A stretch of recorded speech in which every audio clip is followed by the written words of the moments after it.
भारदस्त मनाच्या वैशाली पाटील. पत्रकार संघटनेच्या विस्तारात लातूर महिला जिल्हाध्यक्ष म्हणून मला एक नाव सुचवले गेले. तसा मी संपर्क केला. तिकडून फोन उचलला गेला. समोरून एकदम भारदस्त पण सोज्वळ आवाज कानावर आला. एक उत्साही पत्रकार संघटनेत काम करण्याची संधी शोधत होत्या जणू. बोलीत मराठवाडी भाषा ठासून भरलेली, पण तितकीच सौजन्याची लकब. थोड्याच अवधीत नाशिकमध्ये महिला पत्रकारांच्या अधिवेशनात प्रत्यक्ष भेटही झाली. वागण्या बोलण्यात घरंदाजपणा ठासून भरलेल्या, लवाजम्यासोबत प्रत्येक कृती तत्पर अशा दिमाखात वावरणाऱ्या शिवमती वैशाली पाटील मनाला भावून गेल्या. त्यांची कामाप्रती इमानदारी आणि समर्पण, शुद्ध हेतू खरंच कौतुकाचे धनी ठरल्या. पुढे शिर्डी येथील कार्यशाळेत भेट झाल्यावर या लवाजम्यामागचा एका स्त्रीचा संघर्ष आणि वेदना, प्रत्येक कामाप्रती असलेल्या समर्थनाच्या भावना आणि इमानदारीचा गुच्छच जणू त्या सहवासात मला उमगला. उमलणाऱ्या कळ्यांना आपल्या माध्यमातून प्रगटपण देणाऱ्या त्या आनंदात वैशालीताई स्वतःच्या वेदना विसरण्याचा प्रयत्न करत होत्या.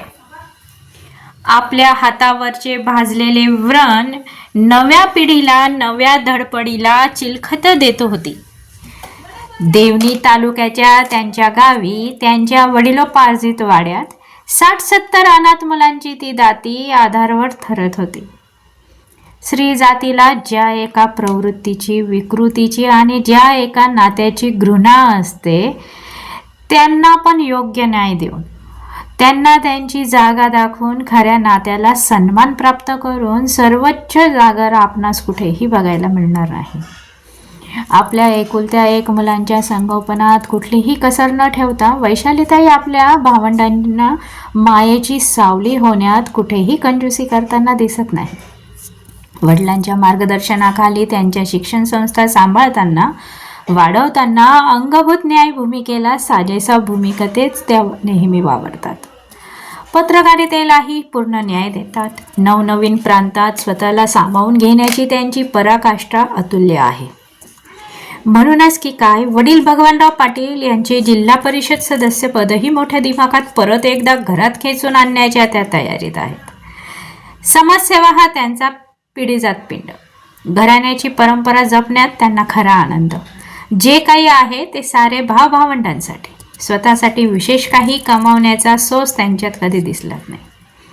त्यांच्या ठायी असलेला न्यायीबाणा आणि तडफदार वृत्ती, महिलांप्रती सन्मानाची भावना आणि त्याचे कृतार्थ दर्शन आमच्या मनोमिलन कार्यक्रमात सगळ्यांना झाले. एखाद्या बाणेदार महिलेत इतकी टोकाची संवेदना असू शकते, याचा खरा प्रत्यय मला त्यावेळी आला. न्यायासाठी झपाटताना कुणालाही भेटण्याची आणि खेटण्याची तयारी त्या माऊलीत प्रकर्षाने जाणवते. राजकारण्यांसोबत राजकीय मुरब्बी, व्यवहाराला व्यवहाराने उत्तर देणारी पण तितकीच कुटुंबवत्सल, न्यायाने उदार, संवेदनशील, प्रेमळ आणि आदरयुक्त पण शिस्तबद्ध वैशालीताई पाटील एखाद्या कर्त्या गड्यालाही मैदानात लाजवतील अशा आहेत. खास करून माझ्या आयुष्यात वैशाली पाटील यांचे योगदान वेगळ्या धाटणीचे आहे. आपल्या वडिलांच्या घराण्याचा राजकीय वारसा जपताना आवश्यक असलेला सामायिक दुवा त्यांच्यात आणि माझ्यात सारखाच आहे. म्हणूनच की काय, त्या माझ्यासाठी कर्मयोगी ठरल्या. मार्कंडेय प्रकाशन परिवारात म्हणूनच त्यांचा मानाचा ठेवा असतो. अशा या शिवमती वैशाली भगवानराव पाटील, राहणार गौडगाव, सध्या विजयनगर, तालुका देवणी, जिल्हा लातूरच्या भूमिकन्या, वडिलोपार्जित राजकीय वारसा पुढे नेण्यासाठी सज्ज झाल्यात. देवणी तालुक्यातील एकूण 3 जिल्हा परिषद गट आहेत. बोरोळ, वलांडी व जवळगा गौडगाव, विजयनगर हे वलांडी जिल्हा परिषद गटात समाविष्ट आहेत. सुदैवाने ते खुला महिला प्रवर्गासाठी आरक्षित आहेत. त्यांचे पिताश्री भगवानराव पाटील उपाध्यक्ष असताना जलसिंचनाची त्यांनी खूप कामे केलेली आहेत. अनेक साठवण तलाव तयार केले. जसे की गुरुनाल, लासोना, बोरोळ व वडमुरंबी. विशेष म्हणजे मांजरा नदीवरील सिंधी कामठ पूल वजा बंधारा, जो की महाराष्ट्र कर्नाटक सीमेवर आहे.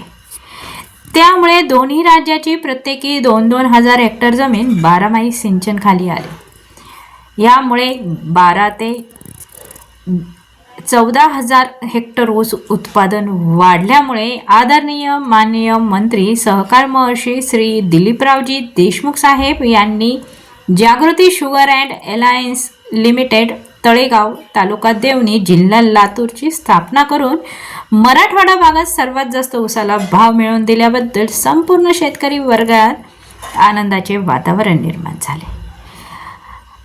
असे हे उपजत नेतृत्व गुण असलेलं उमद व्यक्तिमत्व महाराष्ट्राच्या मिनी मंत्रालयात लोकभावनेला पोषक ठरले नाही तरच नवल.